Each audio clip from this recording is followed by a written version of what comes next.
Today, we're going to be looking at the benefits of citizenship or residency in Panama versus citizenship or residency in Honduras. Hello, I'm Irena. I'm Assistant Operations Manager here at Nomad Capitalist, where we help entrepreneurs and investors to keep more of their own money, create a plan B, and grow their wealth and freedom. Let's start with comparing these two amazing countries. Let's focus on the first one, which would be what is the difference between personal and corporate tax in Panama versus in Honduras. Panama becomes an excellent option for expats since a person, whether a tax resident or not, will pay capital gains tax only on income sourced within its borders, whereas foreign earned income is exempt from tax. And it is not even reportable to the Panamanian Tax Authority due to their territorial taxation system. There are no wealth, inheritance, estate, or gift taxes in Panama. Panamanian sourced income is taxed to both residents and non-residents. Personal income tax range between 0 to 25% depending on how much you earn. And Panama corporations have a fixed income tax rate of 25%. Now, keep in mind that being a resident of Panama does not automatically turn you into a tax resident. Similar to any other country, in order to become a Panamanian tax resident, you must become a resident and then apply by proving either that you spent at least 183 days within a year in Panama, or that you have economic substance by use and ownership of real estate or of an operational business. Now, when it comes to company, Panama does not have CFC rules, meaning that corporate income tax will only be due if a company incorporated in Panama is managed, engages in trade or business, and receives income sourced in Panama. So, if you own and manage a foreign company that earns foreign income while being a resident of Panama, the company will not become a resident for tax purposes. Now, on another note, similar to Panama, Honduras is also a territorial tax country with no CFC rules. Now, Honduras has a corporate income tax of 25%, plus a surcharge of 5% of net taxable income over 1 million Honduran lempira, which is around $50,000, while corporate and individual capital gains are taxed at 10%. There is also a personal income tax with a top rate of 25% and the sales tax rate is 15%, although some things like groceries and healthcare are obviously exempt. For tax purposes, you can become a tax resident in Honduras if you stay more than 90 days in the country during one fiscal year, continuously or not, which is already a benefit compared to Panama. So, in conclusion, I believe that both countries are territorial tax countries, which is already a bit of an advantage.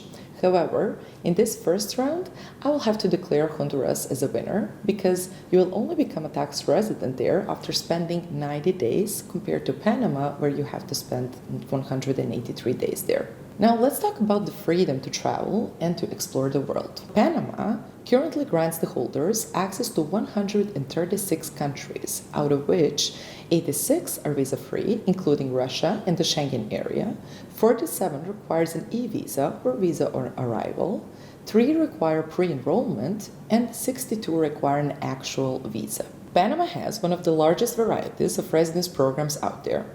You can apply through the Panama Economic Self-Solvency Visa, which requires you to invest $300,000 in real estate, fixed-term bank deposit, or a combination of the two. There is also the Qualified Investor Visa, Friendly Nations Visa, and Retiree Visa.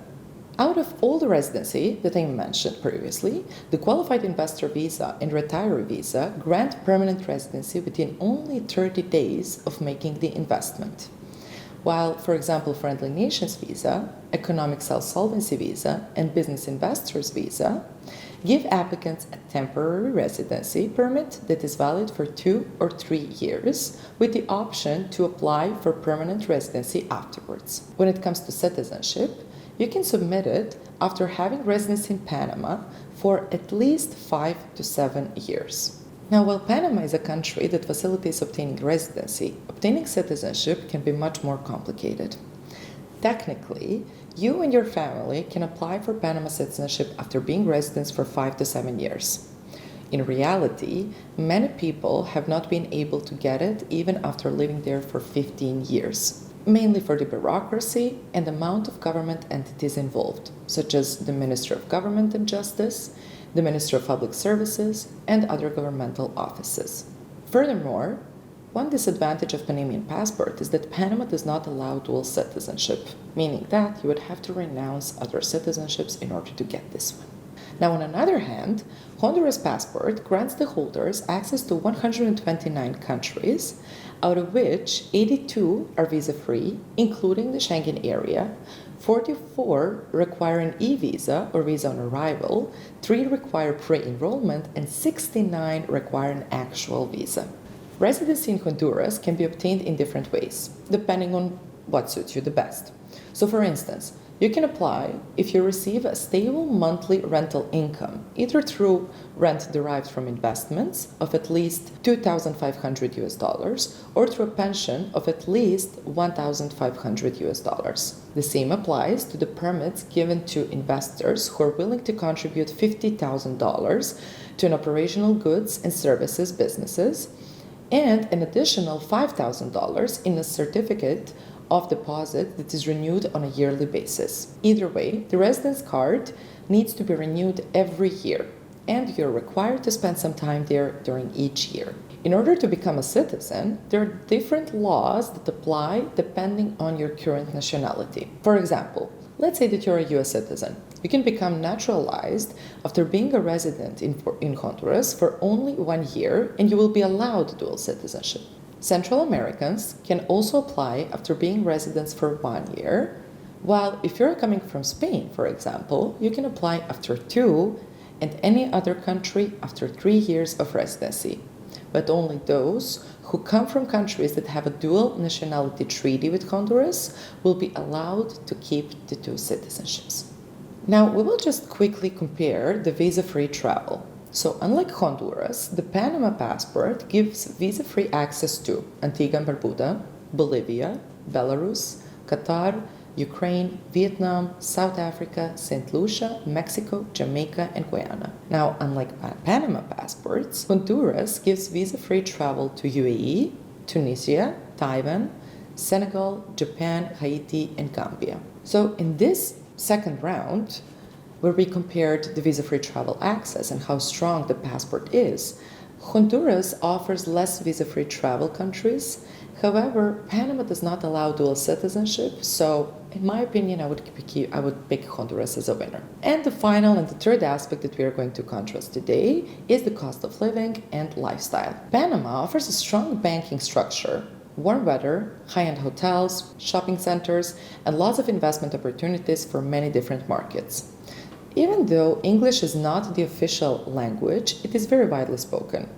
The US influence in the country is very extensive, so that, for example, the US dollar is used for everyday transactions. Also, the general cost of living in Panama is lower compared to countries like, for example, US or other countries in Western Europe. For instance, the average cost of life in Panama City ranges between $1,500 and $3,000 per month, depending, of course, on your expenses, lifestyle, and location. While, for example, in Coronado, the average cost of living for a single person can be easily around $700 to $900 per month. On another side, the cost of living in Honduras can vary depending on the city and lifestyle of an individual.